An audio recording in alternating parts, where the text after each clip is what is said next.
Olá, voltamos. Esperando hoje Mulheres Negras na Extensão da UFSB, esperando a professora Célia Regina da Silva entrar. Vamos começar, tivemos um pequeno problema, um atrasinho. Vamos ver se a Célia entra para eu convidá-la. Vou até mandar um zap aqui, vamos esperar um minutinho.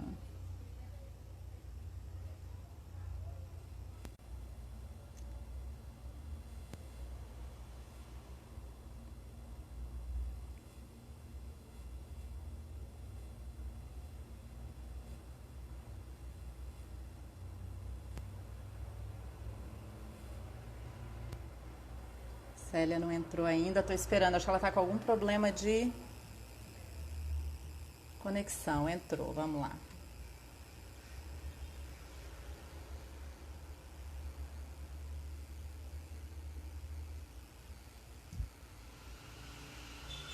Célia, eu vou te convidar, mas eu não estou conseguindo. Célia, pede para você entrar com o vídeo, sai e entra de novo. Não sei o que está acontecendo. Ah, consegui, fica aí. Pronto, vamos ver se a Célia entra agora. Oi. E Olá, agora, foi? Célia. Olha, sua imagem tá meio, parece que tá um pouco melhor, mas tá um pouco, travando um pouquinho. É, Você tá no computador ou tá no celular? pois é, aí eu... Oi? Eu tô no celular, porque sempre tá bom, mas hoje não tá legal, assim. Sei o que que a gente faz, assim, entendeu? Não sei também, vamos esperar um Ah, minutinho, sim, sua imagem... eu participo de vários lives. Eu participo, É, mas não sei o que que eu... ontem foi... ruim.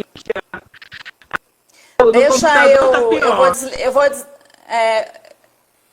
espera só um instantinho, eu vou desligar a minha rede e vou ver se o meu Wi-Fi funciona. Pera aí, se o meu 4G funciona. Espera só um instantinho.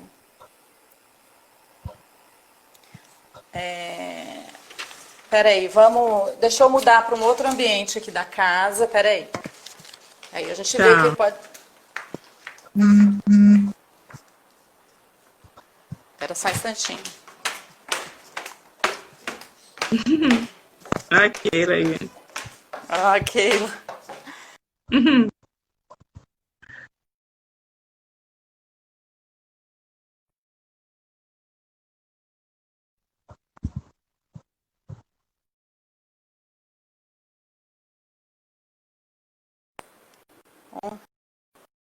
Pera aí, agora eu entrei numa outra rede, na melhor rede aqui.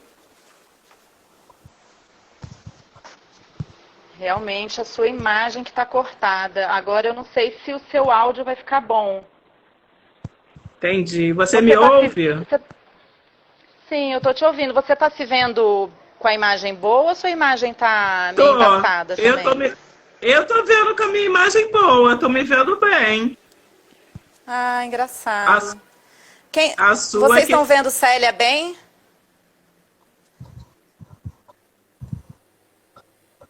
Engraçado, né? O que que a gente faz? Que eu Espera normalmente só um tenho minutinho. participado. Eu vou desligar a minha rede e vou ficar com o 4G. Vamos ver.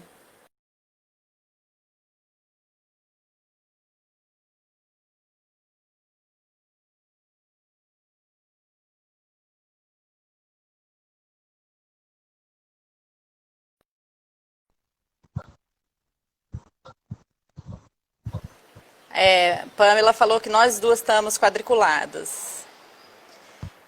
Eu pus no 4G, pus todas as minhas redes. Mas aqui eu tá É, dizendo que a gente escuta bem. É, Vamos lá, vamos tentar então um papo. Se a gente vê que vamos, vamos. corta muito, o pessoal avisa. É, dá para ver, mas não perfeito. Bom, já somos imperfeitas mesmo, então vamos assim, vamos tentar. Bora. Bom, é um prazer estar aqui com Célia Regina da Silva, professora da UFSB. Eu não estou com o currículo todo aberto, porque estava lá no meu computador, mas Célia é bastante conhecida aí de todos nós na região, mas também nacionalmente, né, Célia? Já vem de um percurso longo aí antes de vir para a UFSB. Sim. Tratando de questões relacionadas à mulher negra, a relação da violência com a mulher negra, a relação com as mídias, né? A mídia negra e assim por diante. Então, queria que você... a gente até combinou de você passar uma frase pra gente, a gente colocou lá no card, né? Uma frase que te defina, né? E você fez uma frase bacana. Nada sou que para ti pareça, né? E aí a gente pode começar, de repente, por essa frase, assim, o porquê dessa frase, né? Como é essa questão da representação, do olhar do outro ou da outra sobre você, Célia, né? Mulher negra, pesquisadora, ativista, jornalista. Então, Alessandra, boa tarde. Muito prazer mesmo estar aqui. Obrigada pelo convite. É muito legal que a extensão esteja nesse movimento, né? Então, quando eu trago essa frase, eu me inspirei na frase que é inclusive o título de um livro que está sendo lançado, que foi lançado esses dias, que é de uma pessoa querida que eu acabo de conhecer, mas que estou tendo assim, a felicidade dela ser minha mentora na FLUP, que é a Feira Literária das Periferias, lá no Rio de Janeiro. Então, o livro da Eliane Alves Cruz, que é minha mentora. Então, o título do livro dela é Nada Digo de Ti, que em Ti Não Vejo. Então, na verdade, eu me inspirei nesse título, né, desse trabalho lindo da Eliana que está sendo lançado, para pensar nisso, né? Então, pensar nessa frase no sentido de, assim, da gente fazer uma reflexão do nosso papel. Então, desse papel de uma mulher negra de meia idade, como pesquisadora, como jornalista, como docente de uma universidade pública no sul da Bahia, né, que tem a proposta, uma proposta assim, basilar de inclusão das populações minoritárias, das populações subalternizadas. Então, pensar que os nossos corpos negros, né, de uma mulher negra, não foi pensado, não é visto no nosso imaginário como de uma intelectual, de uma pensante, né, de uma pessoa que produz conhecimento, que produz epistemologia. Então, nós somos massacradas desde sempre, então, para não acreditar nesse conhecimento que nós produzimos. Então, a gente pode começar aí, por exemplo, pensando em Conceição Evaristo, né? Porque ela vai falar, nossa, como agora, aos 70 anos, que ela vai ser conhecida, que ela está sendo, assim, precisou chegar aos 70 anos, sendo que o trabalho de Conceição Evaristo Conceição Evaristo está aí há muitos anos, escrevendo, produzindo narrativas, mas que só há pouco que houve essa descoberta. Até muito recente, essa descoberta, por exemplo, de Conceição Evaristo. Então, eu fico assim, muito feliz da extensão estar fazendo isso agora. Né? A extensão está pensando nesse outro. Hoje, você está me ouvindo? Sim, você está ouvindo? Não sei se as pessoas estão ouvindo, eu estou ouvindo. Eu hoje estava lendo aqui no Balaio do Cocho, né, sobre se a gente conseguir, né, ele fala o seguinte, se a gente conseguir sobreviver após isso tudo, né, pós-pandemia, então que o futuro pertence às mulheres, aos negros e aos nordestinos, à população nordestina. Isso, assim, muito me interessou, né, me agradou, no sentido de que esse modelo de governabilidade, esse modelo de governança por homens brancos, cis, do jeito que a gente tem visto aí, de não inclusão dessas populações, tem feito da nossa sociedade uma das mais desiguais do mundo. Então, e que a gente tem visto, a gente teve uma pequena fresta no governo anterior e que a gente está vendo os resultados agora, quando você tem uma pleiade, né, de jovens pensantes, de jovens mulheres negras intelectuais que têm, através, seja por meio da literatura, seja por meio das artes de um modo geral, do teatro, tem buscado, tem inscrito outros falares, outros pensamentos, né, sobre as populações negras, as populações indígenas. Então, para mim, é muito prazer que eu estou aqui, de pensar que a extensão, né, eu estou que nem Sueli Carneiro, que falou que vai fazer, eu ainda não estou lá, ainda falta um tempinho. Ela fez 70 anos, que diz que ela está que nem Jesus. No meu tempo, naquele tempo.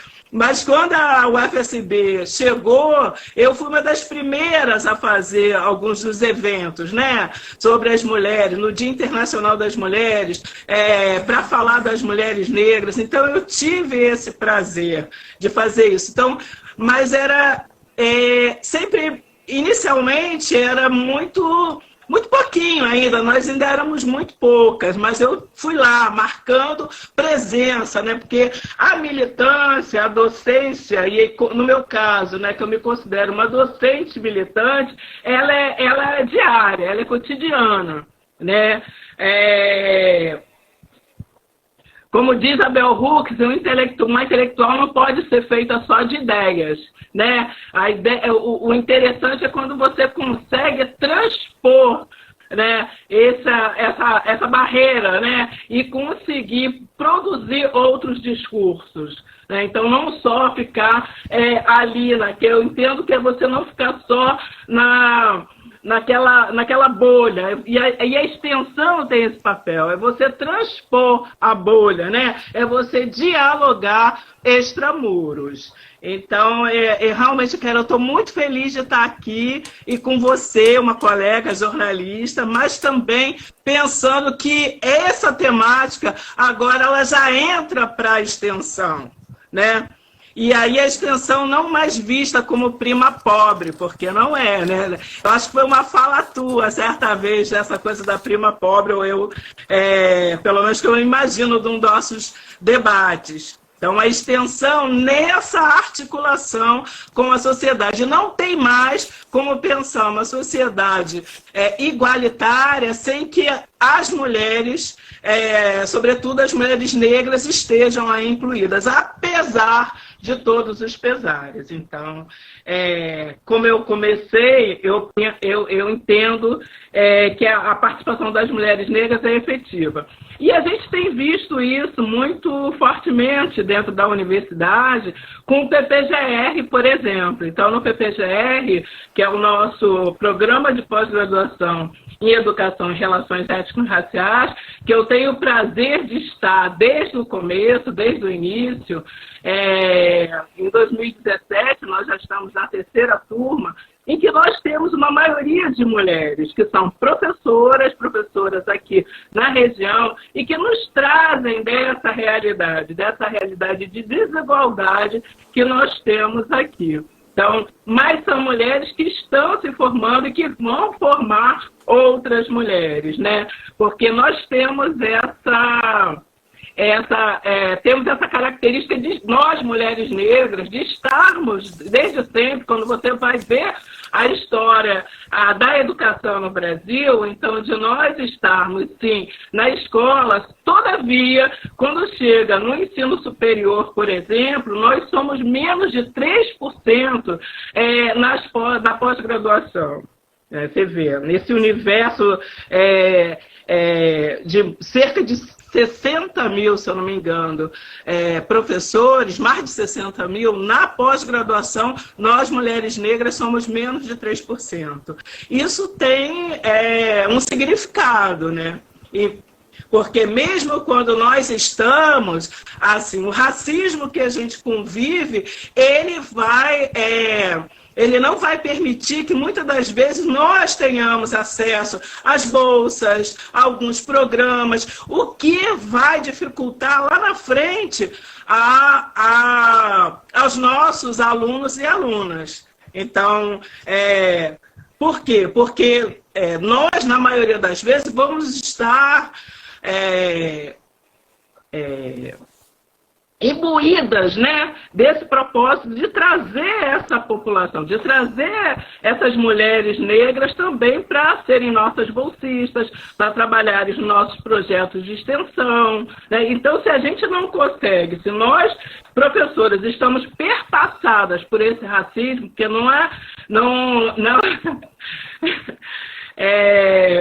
como a Grada Quilomba fala, nós somos o outro do outro, né? Então a gente tem sido o olhar que nos perpassa é o olhar do homem branco, né? Então, assim, transformar isso, a gente desconstruir essa estrutura que está muito sedimentada na nossa sociedade é a nossa missão, né? Então, mas é muito legal ver o quanto de coletivos, né? Por exemplo, desde que nós chegamos aqui na região, embora já tivesse como diz o pessoal das escolas de samba, já tivesse a nossa co-irmã, a UESC, uma super universidade que está aí, a gente vê o quanto de mudanças que ocorreram, né, que vem ocorrendo na própria cidade, né, Ilhéus e Itabuna. Então, o quanto de coletivos, o quanto de ações culturais tem acontecido. Então, isso é muito interessante quando a gente pensa no nosso papel enquanto produtoras de conhecimento, mas que precisamos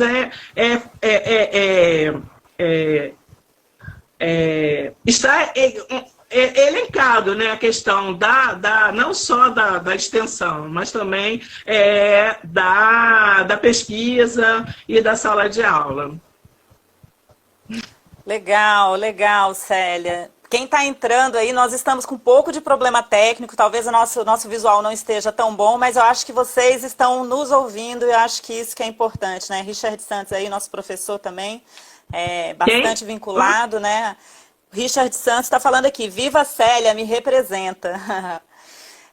Quem quiser colocar alguma pergunta, nós vamos tentar atender, mesmo com esse delay, mas eu imagino que vocês estejam ouvindo, né? Se alguém puder falar, oi, estou ouvindo, para a gente continuar sabendo que nossa live está funcionando, mesmo assim com essa imagem um pouco ruim, né?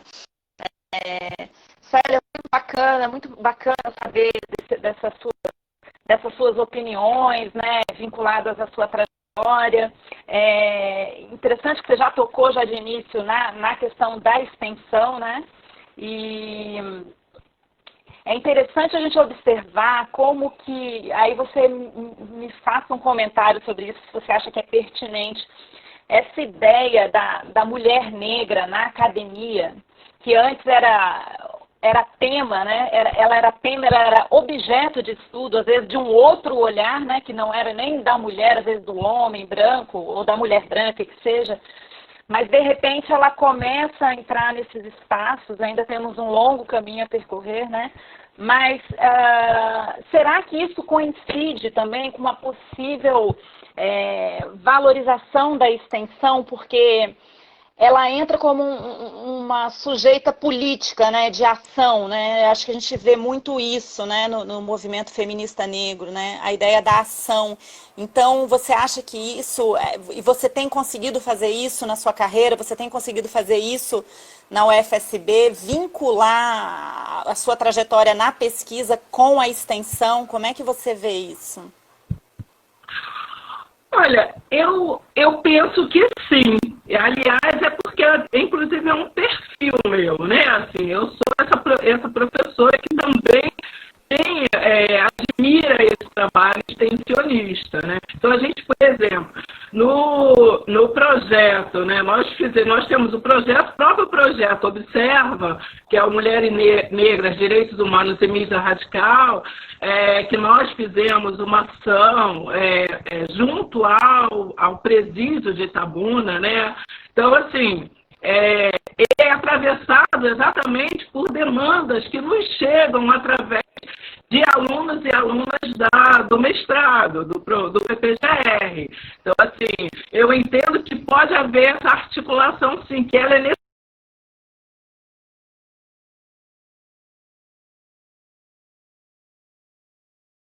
Negros e negras da casa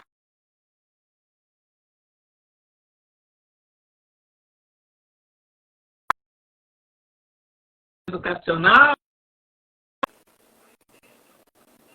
Então, não é só, eu vou fazer pesquisa, as pesquisas que não resultem em impactos na comunidade, e aí, quando a gente fala de comunidade, a gente está falando de extensão, né? Então, no meu ponto de vista, não basta você pesquisar só para ser divulgado em artigo. É também, mas que de alguma maneira isso esteja vinculado também à extensão, para que o impacto de fato ocorra. Então a gente não entende só, a gente quer também fazer pesquisa, a gente quer fazer, produzir outros conhecimentos, outras epistemologias, mas isso não está afastado da ponta, de quem está lá na ponta trabalhando. E isso é muito efetivo aqui no sul da Bahia, porque nós temos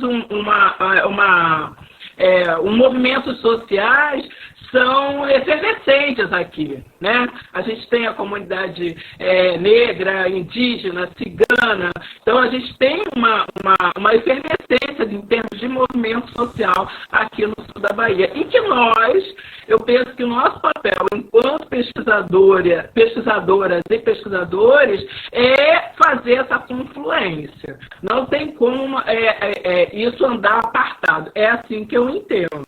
Sobretudo para nós, porque para nós, militantes negros e professores e pesquisadores, mais do que sempre a gente tem esse compromisso. Então, meu compromisso é entender a demanda que as nossas alunas nos trazem, né, de sala de aula, mas que tem a ver com a vida social daquelas pessoas, né, que são alunos e alunas.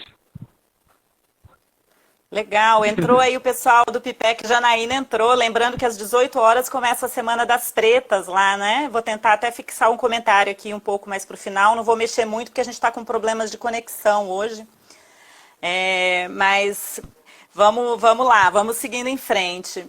Célia, sim. Como é que você vê essa sua passagem do Rio de Janeiro para cá, sua atuação no Rio de Janeiro? Você estava falando justamente da nossa região, né? Essa região que abrange os territórios da UFSB, né? Cada uma com sua peculiaridade, mas todas riquíssimas, né, em termos de movimentos populares, né, movimentos de resistência, seja o movimento negro, indígena, do MST, né, e assim por diante.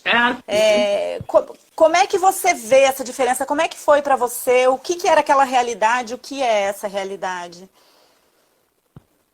Então, como o país se desenvolveu, né? Ele se desenvolveu de forma muito desigual.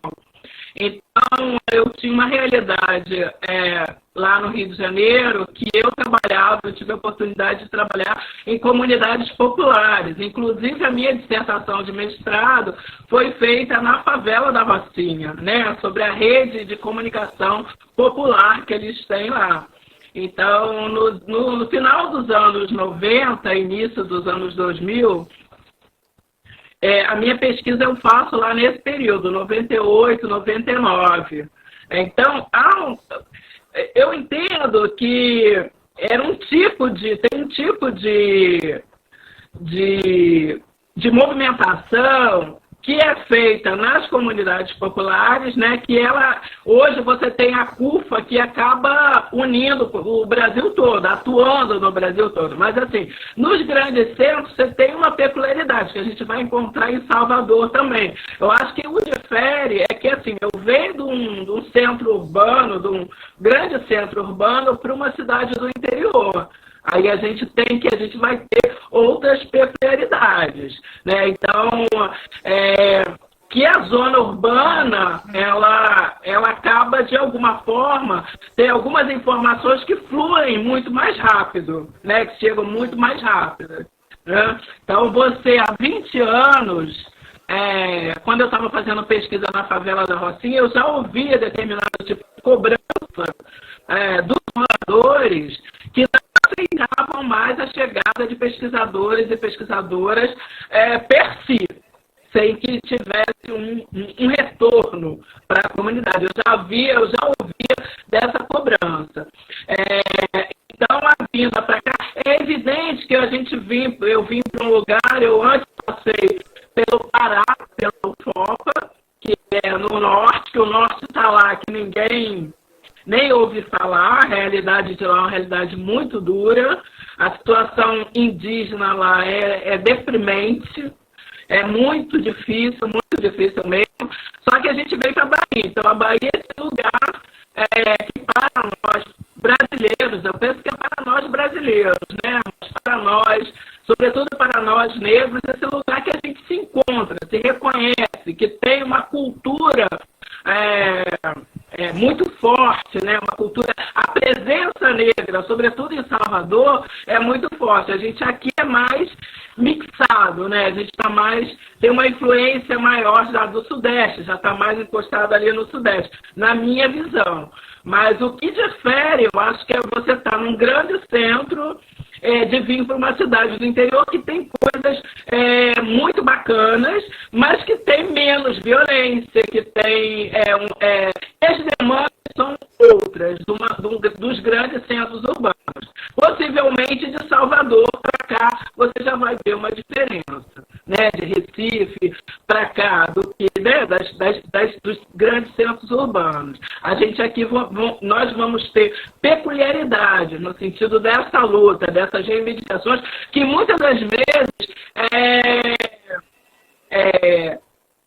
são outras, estão distantes lá das demandas urbanas. Mas eu vejo também com uma grande potencialidade, porque com a chegada das novas tecnologias, da internet, quer dizer, a informação ela circula muito rápido. Então você tem na UESC, você tem no IFBA, você tem na própria UFSB, na UFSB, estou falando UFSB porque a UFSB acaba sendo a mais recente, né? Primeiro veio a UESC, enfim. Mas você vê uma movimentação muito grande de jovens. Eu tenho ficado muito encantada, assim. Eu já sou uma jovem senhora.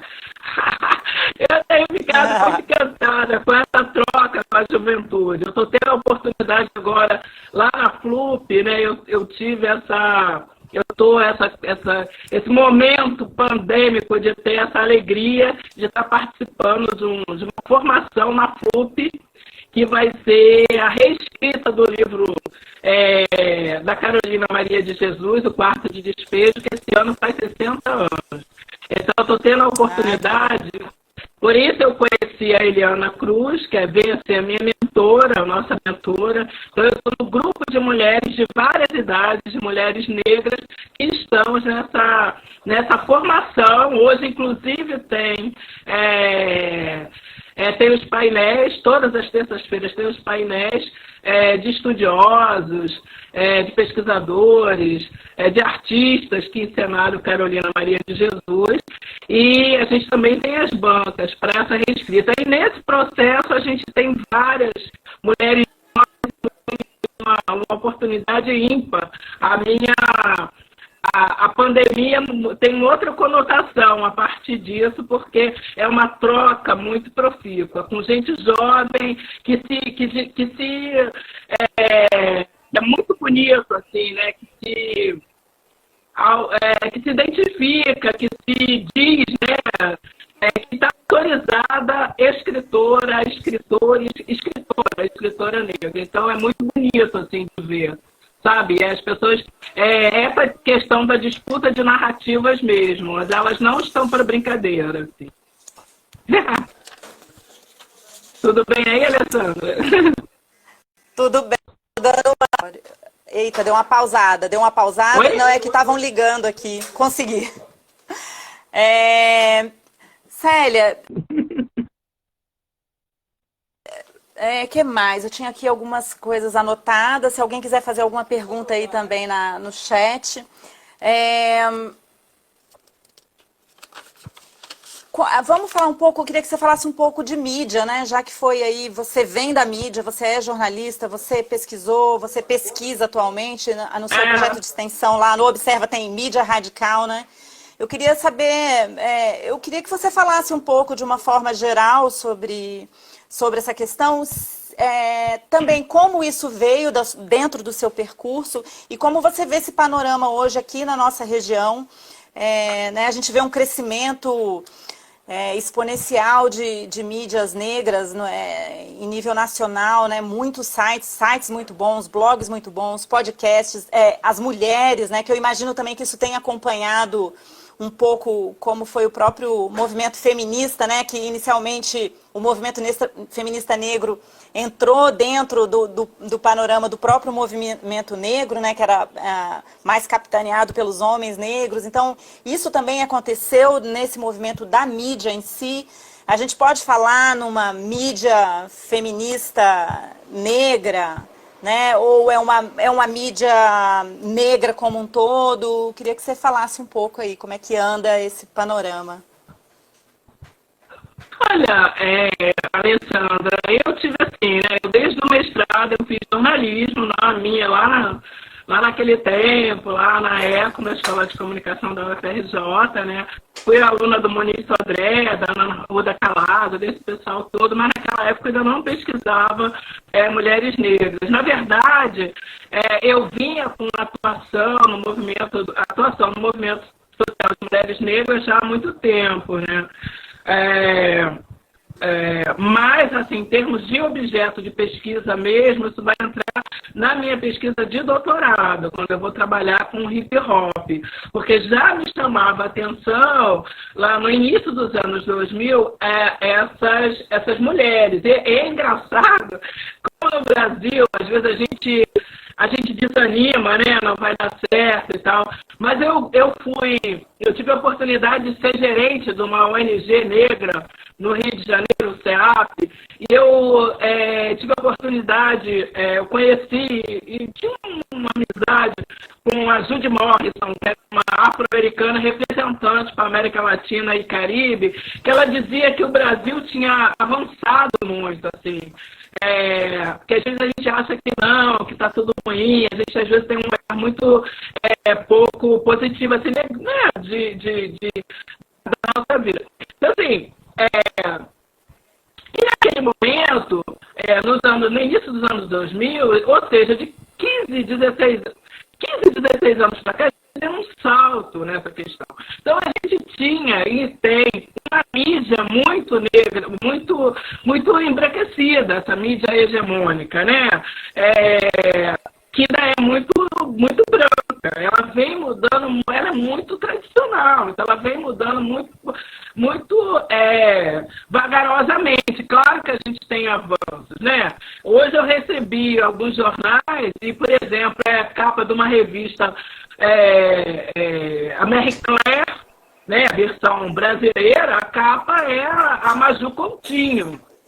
Isso é um avanço, porque quando a gente tinha capas, era capa na revista Raça. Né? Eu, por exemplo, falando em revista Raça, eu tive uma premiação, certa vez, um Prêmio Nacional de Jornalismo, por conta de uma matéria que eu fiz para a revista Raça. Então, antigamente, era só a revista Raça que você tinha, mas era voltada para aquele público específico.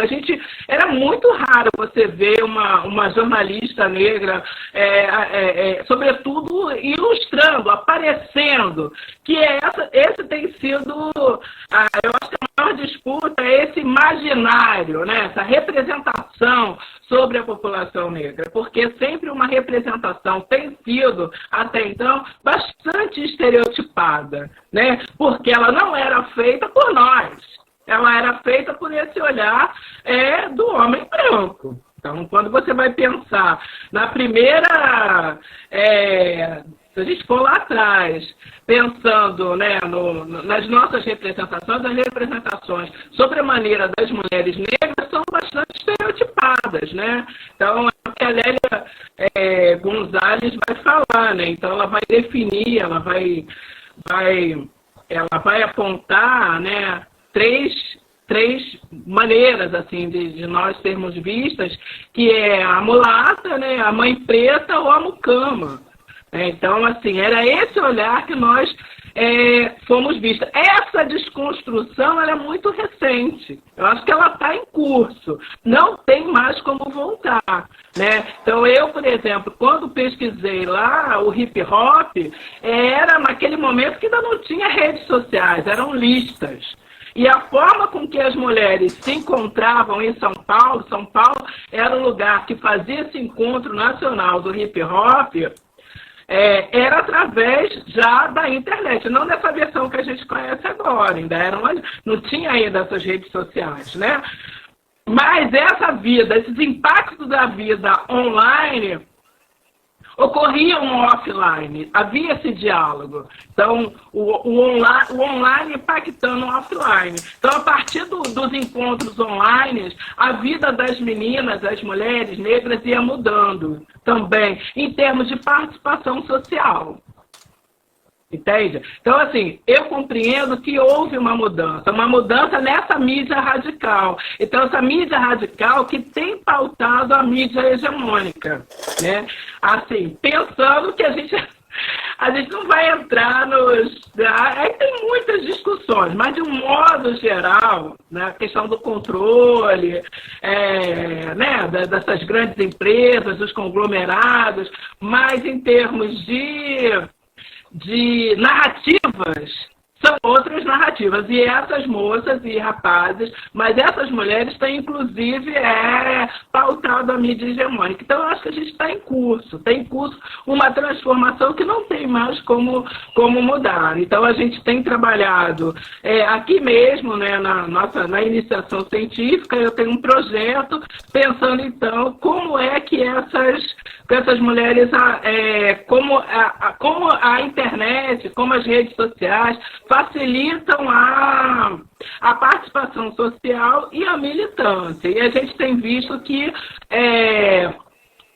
aquelas formas de participação, ou de outrora, né, continuam, mas que para a juventude, sobretudo para as mulheres jovens, as redes sociais têm dado uma velocidade muito grande nesse modelo de atuação. E muitas das vezes, elas atuam e se articulam via redes sociais, muito mais do que aquelas antigas formas de participação. Não que uma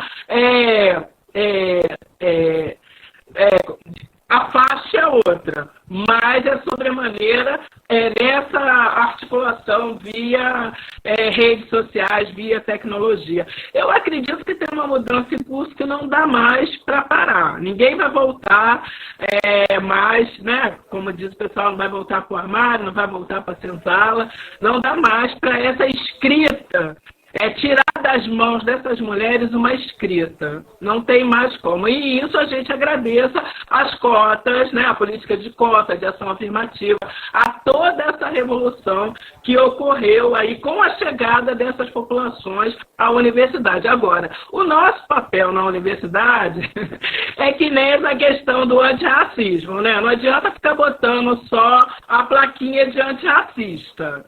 Antifascista é bonitinho, né? Todo mundo quer ser antifascista. Tá legal, tá bacana, tá na moda ser antirracista. Agora, você antirracista é todo dia, é toda hora. É você pensar nas amiguinhas das suas filhas, por exemplo, entende? É pensar em sala de aula, quem a gente vai dar oportunidade, quem a gente vai chamar, aquela aluna que vai, a sua colega que é palhaça, que é uma palhaça negra, que vocês estão na parceria, né? E a gente se desconstruir, a gente de fato exercitar isso, porque ficar falando bacaninha que é antirracista é lindo, diz que dá likes e tudo. Agora, a gente precisa, se a gente quer uma universidade de fato inclusiva, e eu fico pensando que é nós mesmos na UFSB, quando nós começamos as discussões, ainda lá no início, 2014, 2015, para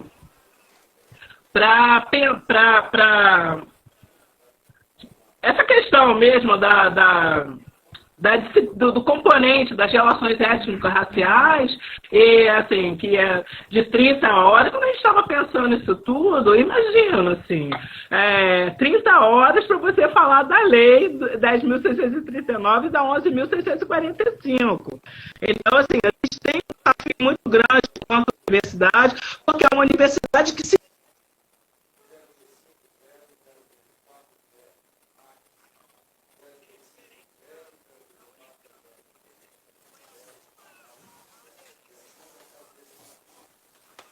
compromissada com essa questão, então tem que fazer o dever de casa. Não adianta só dizer que né? Então, para fazer esse dever de casa, precisa estar com essa questão na pesquisa, na extensão e na sala de aula. Agora, isso não diz respeito só a nós, pesquisadoras e pesquisadores negros, diz respeito a toda a universidade.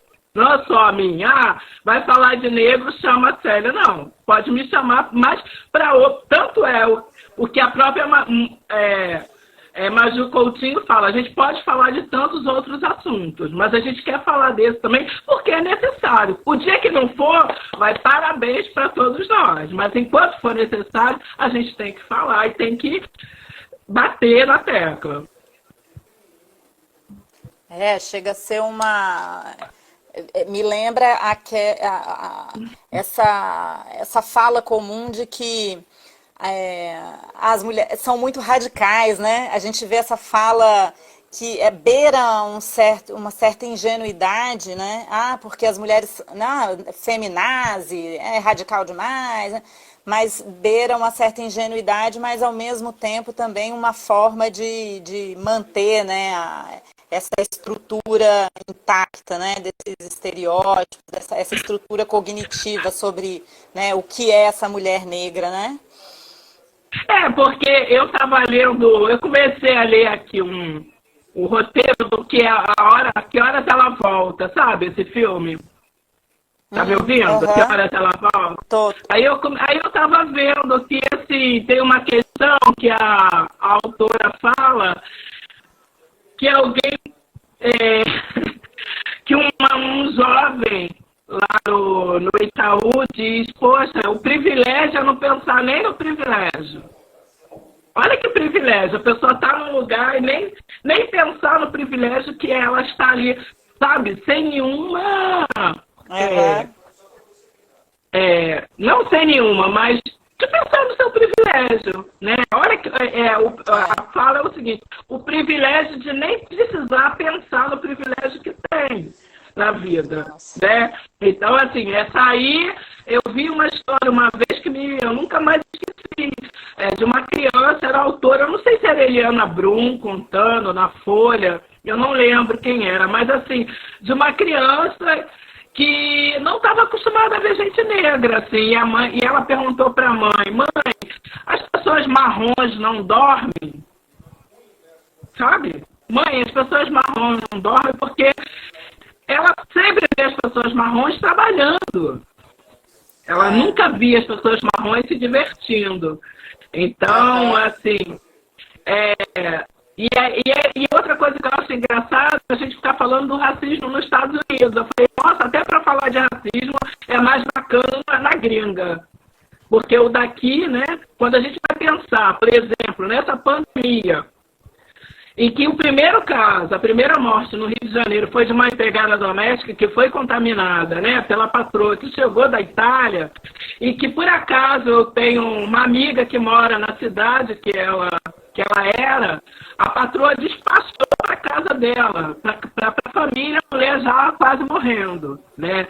Aí depois quando você vê esse caso da Sari, da criança que caiu lá do prédio, né? Em Recife, que caiu do prédio. Aí você fica imaginando o quanto o corpo de uma pessoa negra vale, né? Então não é ser bonzinho nem mazinha, né? Mas é assim, a pouca reflexão sobre esse privilégio e como esse tratamento é dado. Então, eu estava lendo ainda agora, por exemplo, um depoimento em algum lugar aqui de uma empregada doméstica. Estava dizendo que entrava no ficava o fim de semana todo comendo miojo, enquanto os patrões pedem comida e até joga fora o resto, mas não é capaz de perguntar ou de oferecer ou de dar. O que isso significa? Significa que nós somos vistos na nossa humanidade. A não humanização dos corpos negros é que permite esse tanto de violência, que permite um policial pisar no pescoço de uma mulher de madura, de 51 anos, na periferia. Mas, quando chega em Alphaville, ele medra, né?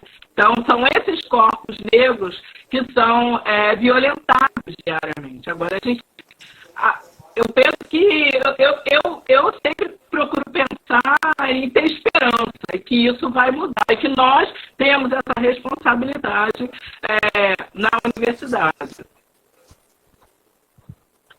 É muito interessante. O corpo, né? Eu estava assistindo uma entrevista da Núbia Moreira, né? Amiga. Ela é minha amiga. Nossa, achei muito interessante ela falando. Eu sou doutora, mas quando eu vou na padaria, eu sou um corpo de uma mulher negra, né? Eu não vou com o meu título de doutor na testa, de doutora na testa, né? Então, é muito...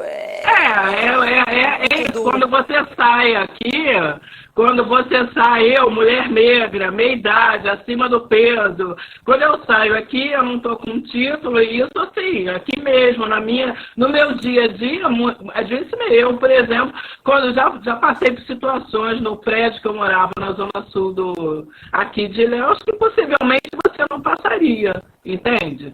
Mas porque é um corpo negro e as pessoas as pessoas se acostumaram a nos ver no lugar da subalternidade. Quanto a isso, ninguém tem problema.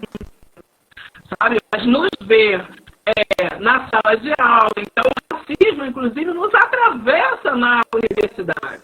Na própria sala de aula, né? Na universidade, nos lugares que nós vamos ocupar, que muitas das vezes a gente tem que ficar nas fronteiras, né?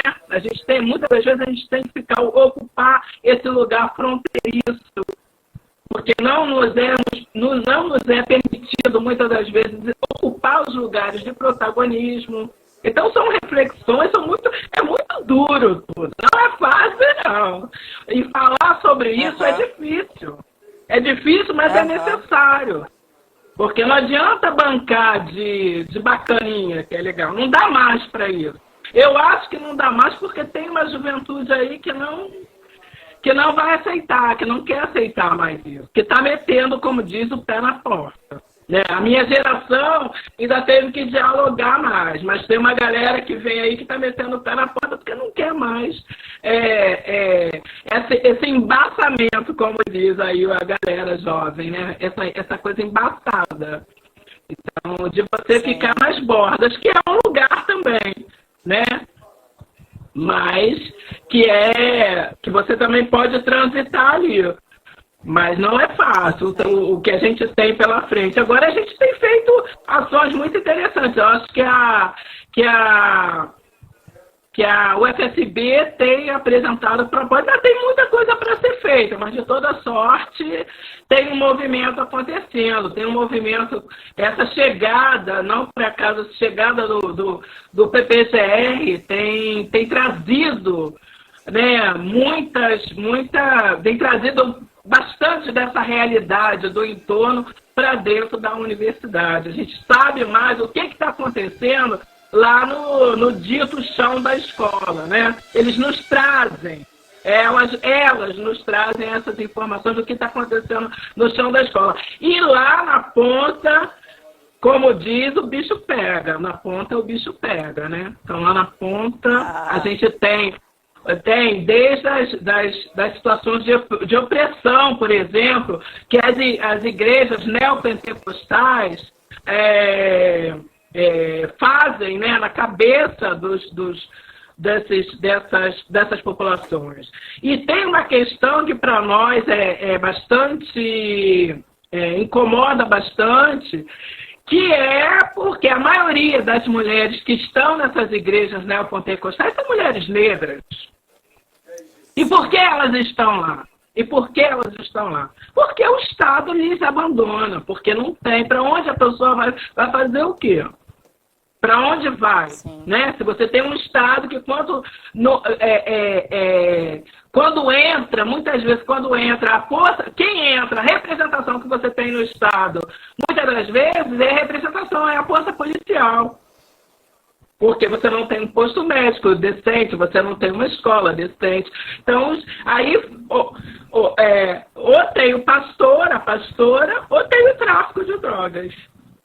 Então, não por acaso são as mulheres negras, pobres, empobrecidas, que são a sua maioria aí nessas religiões, nessas igrejas neopentecostais, né? Nessas novas que têm essas dinâmicas muito complicadas, assim, muito conservadoras, muito violentas, do meu ponto de vista.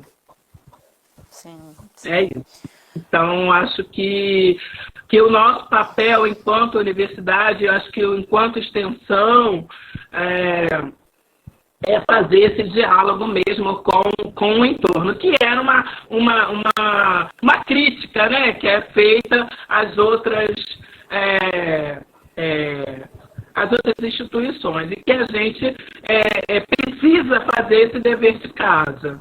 Então, de ter esse diálogo e que isso nos fomente também as pesquisas, né, que esse conjunto de informações que nós recebemos da extensão possa se transformar em pesquisas, possa se transformar em conhecimento, em epistemologias, né? Porque o racismo, a desconstrução do racismo vem a reboque da desconstrução do colonialismo, né? Desse pensamento eurocentrado.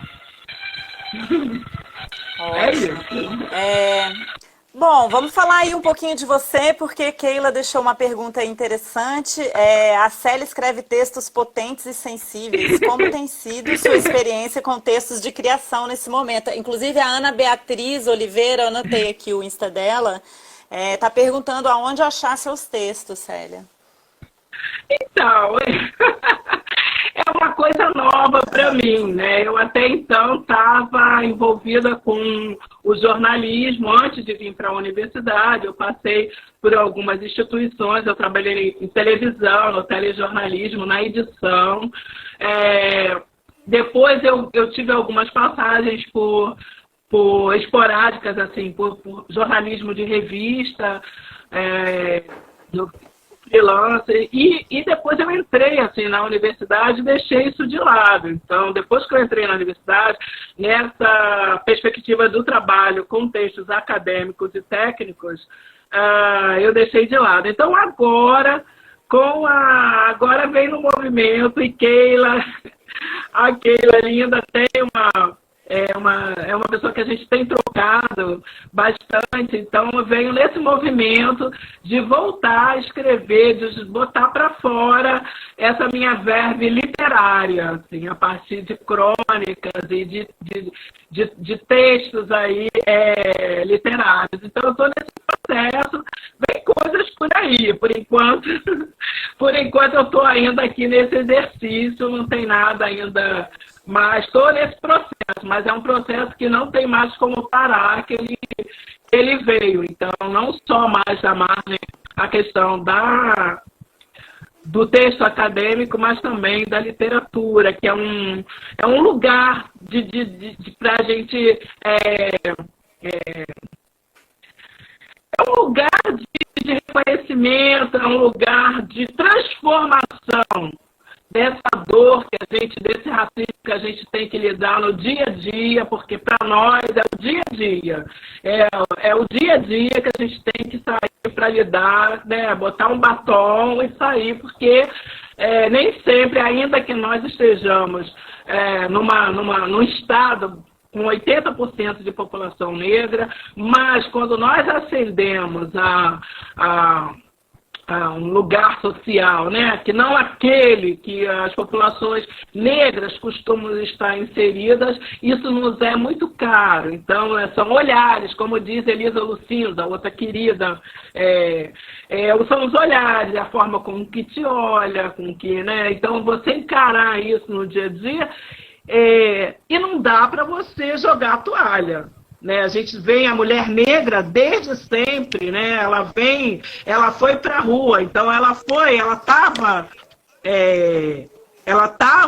na rua desde sempre, né? Comercializando, ainda ali no período pós-abolição, ela estava comercializando. Então as mulheres, se a gente faz essa linha do tempo, vem para os dias, né, para os anos 70, 80. O feminismo branco vai reivindicar a ida para o mercado de trabalho, mas deixando na sua casa uma mulher negra, que vai deixar os filhos dela com outra, talvez com outra mulher negra, sua mãe, sua tia, ou com uma vizinha. Então, as mulheres brancas conseguiram avançar no sentido desse feminismo universal, que se dizia, né, universal, nesse sentido, porque tinha uma mulher negra lá trabalhando para ela. Então, assim, fazer essa virada, e essa virada não diz respeito só a nós, enquanto sociedade. Eu espero que a gente vai mudar, a gente não vai ficar com essa tragédia que a gente está aí de governo. Né? Então, se a gente sobreviver, como eu disse anteriormente, se nós sobrevivermos, como eu li hoje no Balaio do Coxo, se nós sobrevivermos, nós muito, e Angela Davis fala isso, né? Uma fala de Angela Davis, de que quando uma mulher negra se movimenta, toda a sociedade se movimenta. Então eu entendo que não dá mais, a gente não vai ser mais os mesmos, ou as mesmas. A gente vai precisar fazer essa mudança conjunta. E o futuro só pode ser de nós, mulheres, porque nesse esquema que está aí, desses homens brancos, cisgênero, conservadores e tal, esse tá fadado ao fracasso. E aí a gente só pode, mas a gente pode ir numa reflexão mesmo, né, do que a gente quer, de um olhar igual. Agora, para isso, a gente tem que se despir, todas nós. Você, eu, nós, a gente tem que se despir. Porque, como dizia minha avó, que era muito católica, é orar e vigiar. Porque o racismo está aí o tempo todo. E para a gente querer uma sociedade melhor, a gente precisa, de fato, se despir desse mal, dessa violência que está entranhada em toda a sociedade, inclusive na universidade. Para isso a gente precisa... E esse exercício é um exercício que nos é caro, não é fácil. Por isso a literatura, por isso, já na meia idade, eu me descubro, felizmente, com a literatura, que é a forma de canalizar muitas das vezes as violências que a gente sofre, porque não dá para ir para a cama chorar. A gente chora num dia, mas no outro você tem que fazer do limão a limonada. Entendeu? Porque é isso que a gente tem feito a vida toda. É isso que nós mulheres fazemos e que nós mulheres negras, sobretudo, temos feito nesse país. É fazer do limão a limonada. Não dá para ficar chorando. E a escrita, né? A escrita é uma forma da gente se reconhecer, se legitimar, se desafogar, se amar.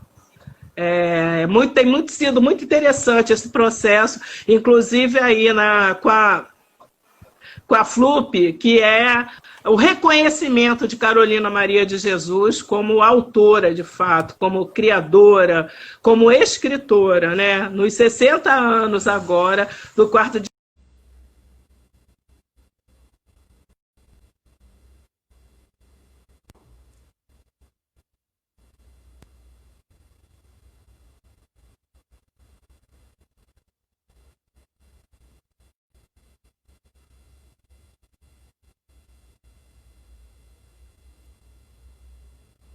Pessoal, não, eu tentei recomeçar o vídeo com Célia, mas eu acho que não vai dar. Era mais para avisar se as pessoas entrassem de uma vez, mas o Instagram encerrou. O papo estava tão bom que a gente não viu o tempo passar. E aí o Instagram encerrou o nosso vídeo. Talvez Célia entre de novo.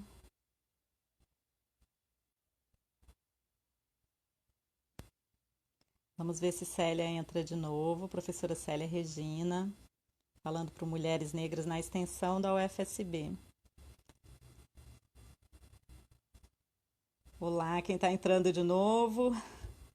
Encerrou, né, gente? Porque é muito rápido. Foram 40 minutos, eu achei que era 1 hora o Instagram, mas pelo jeito são 40 minutos. Ou, não sei, porque a gente demorou para entrar, né? Eu tô com a Célia no Zap. Vamos ver se ela entra de novo e a gente conversa mais um pouco para pelo menos encerrar e fazer a despedida. Mas de qualquer forma, quem não viu o vídeo da Célia já está salvo lá no IGTV. Então, Keila, encerrou, eu acho que deu. Eu achava que era 1 hora o Instagram, mas hoje foi 40 minutos. E Célia sumiu do Zap também. Pode ser que ela tenha tido problema com o Zap, com a internet dela de novo. Mas foi maravilhoso o papo com Célia. Queria só fazer uma despedida com ela, né? Eu queria fazer, não sei se ela vai entrar, mas Célia Regina da Silva, nossa professora, um grande patrimônio para o UFSB, falou tudo sobre. Bem na hora que ela ia falar do quarto de despejo, né? Ela estava contando no início, né? Eu acho que vão fazer uma reedição, porque 60 anos do livro, então vão ressignificar esse papel, né? Da Carolina de Jesus, né? Mas eu acho que ela ia contar mais detalhes mesmo. Mas realmente, né, Pamela, maravilhosa. Eu acho que a Célia ficou sem internet, porque ela não tá nem respondendo mais no Zap. E eu queria muito me despedir dela, mas a gente gravou ali tá lá disponível no IGTV.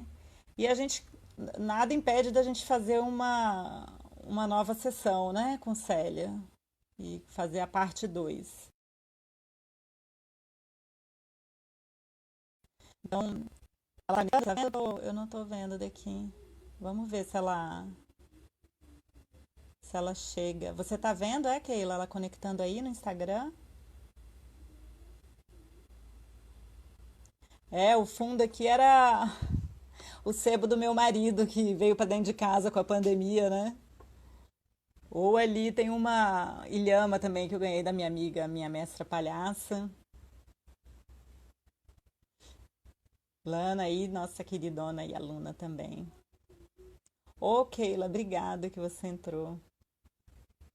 Sim, a Célia tem um discurso muito bom, né? Eu já vi ela falando outras vezes. Ontem também a gente teve a professora Paula Gonzaga. Aliás, gente, lá no PIPEC, eu vou colocar aqui no comentário, no Instagram do PIPEC, tá tendo, do PIPEC da professora Paula Gonzaga, né? Tá tendo a Semana das Pretas, começa agora às 16 horas. E entrem lá, quem tá aí ainda, vale a pena seguir, tem uma programação muito bacana. E vai ter muita coisa todos os dias, né? Até sexta ou sábado. Saudade do Badauê, né, Keila? Poxa, gente, agora tá tudo aqui, ó. Até a placa tá aqui atrás. Eu acho que ela não conseguiu. Vamos ver se ela consegue mais um pouquinho.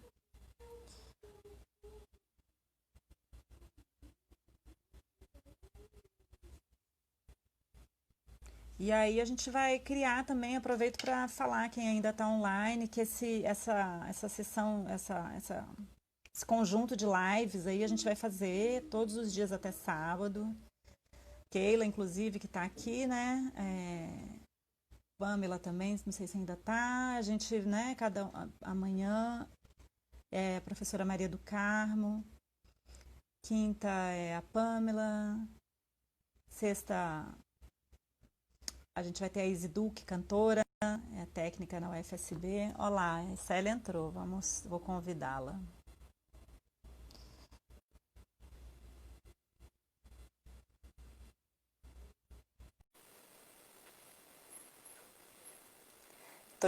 Te adicionei, Célia. Se você entrar. Oi. O Instagram encerrou, eu acho que ele contou 40 minutos, não contou 1 hora não, viu? Né? Ué, como é que eu faço? Ah, não dá mais, né? Não, agora é uma nova sessão. Então, o pessoal está curioso aí, porque você estava falando na hora da Carolina Jesus, né? Do trabalho, do FLUP. Só não estamos vendo você, mesmo que enquadradinhos. Aqui não... Deixa eu ver. Peraí. Mas você está me ouvindo? Você está me ouvindo, Célia? Eu tô te ouvindo. Ah, então, a gente está te ouvindo também. Agora, se você só quiser falar para a gente dar uma encerrada, ou não sei se você... Então bora. Eu acho que está filmando uma cadeira sua. Oi? Eu acho que está filmando uma cadeira, um pedaço de uma cadeira. É a sua câmera que está virada para algum lado. Peraí. Deixa eu ver se é aqui isso. Foi. Não, ela virou. Foi. Aí.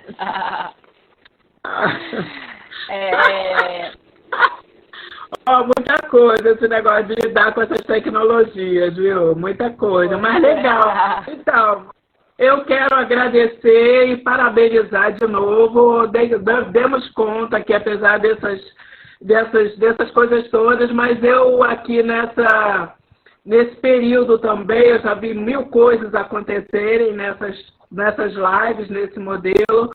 Mas, de toda forma, eu quero agradecer, essa iniciativa é bem bacana. Volto a dizer, eu me lembro lá atrás, quando eu comecei a fazer com os alunos, o pessoal do BI ainda estava no BI de Humanidades, então nós fizemos algumas ações no Dia Internacional das Mulheres.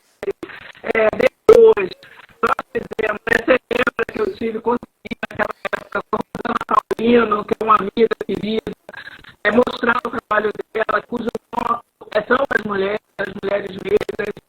Nós fizemos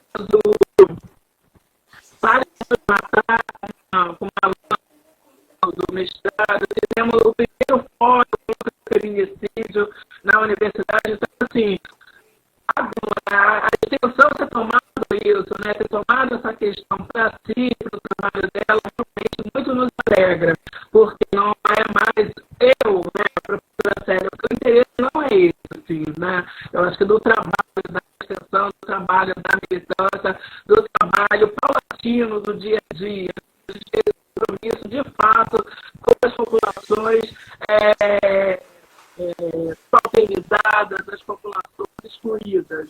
é um trabalho de coletividade. Por mais que possa parecer, né, utópico em se falar de universidade, onde nós temos tantas vaidades,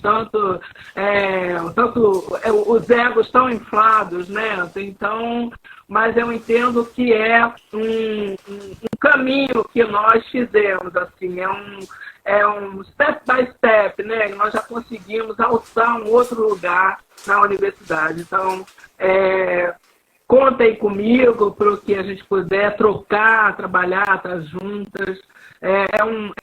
Nós, as mulheres negras nordestinas estão na base da pirâmide, né? Que tá lá, que tem no topo os homens brancos. Então, a mulher negra nordestina é a base da pirâmide. É com essa população. As mulheres indígenas, você nem tem localizado nesse mapa, então possivelmente está aí, mas eu não tenho, eu agora falando aqui, eu nem tenho essa referência, mas possivelmente estão num lugar de muita exclusão. Então é esse o compromisso que nós temos. Eu não quero inventar roda, porque já fiz muita coisa, hoje a fim, eu estou de me alegrar, de ser feliz, de estar contente e de ter prazer de fazer as coisas. Então, quem quiser brigar, deixa o pessoal mais novo, porque eu já estou com uma idade, deixa o pessoal mais novo quer brigar, quer dizer, quero violência, briga, não. Eu quero hoje fazer coisas que têm prazer na universidade. Na minha vida, né? Não só na universidade. Então é isso. Parabéns. O que a gente puder fazer aí em termos de trabalho. Temos o nosso projeto, Observa, que a gente pode quer levar adiante. Não sei se continuar com as mulheres apenadas, porque esse trabalho com o presídio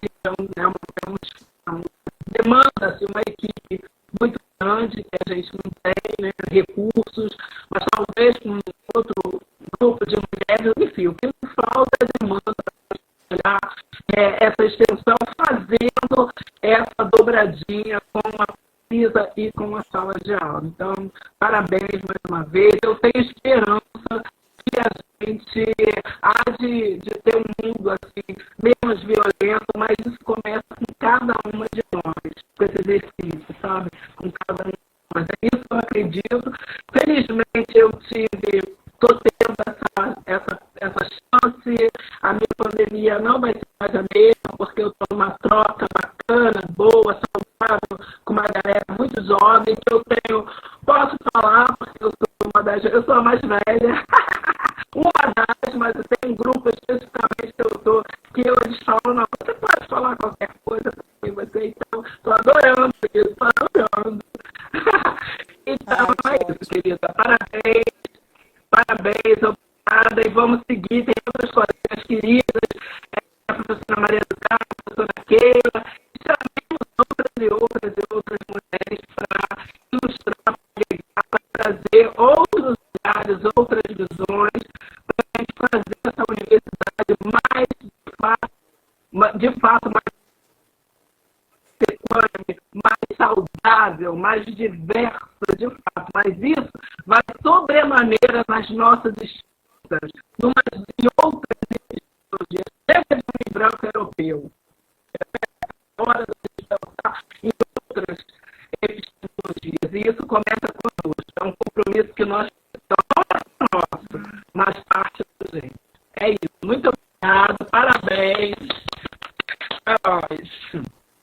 Obrigada, Célia. Eu que agradeço imensamente pela sua disponibilidade, por nos presentear com palavras tão poderosas e bonitas e estimulantes, né? Parafraseando aí de novo a Angela Davis, como você falou, você se movimenta e movimenta a gente junto. Então, você é uma pessoa que põe a gente para frente, viu? Vamos com esperança e seguir com esperança que chegamos lá. Muito obrigada, viu, Célia? Um abraço, gente. Vai estar gravado lá no IGTV. E lembrando aí, quem quiser entrar lá no Pipec, Janaína agora, viu? Tá rolando a Semana das Pretas lá, bem bacana. Agora, na extensão, todo dia às 17 horas, uma live com uma das negras da extensão da UFSB, professoras, técnicas, alunas. E semana que vem, continuando 2 vezes por semana. Tá? Super obrigada, viu, Célia? Um abraço. Valeu. Beijo, Valeu. tudo de bom. Outro. Valeu. Valeu. Valeu. Tchau. Obrigada, gente. Não.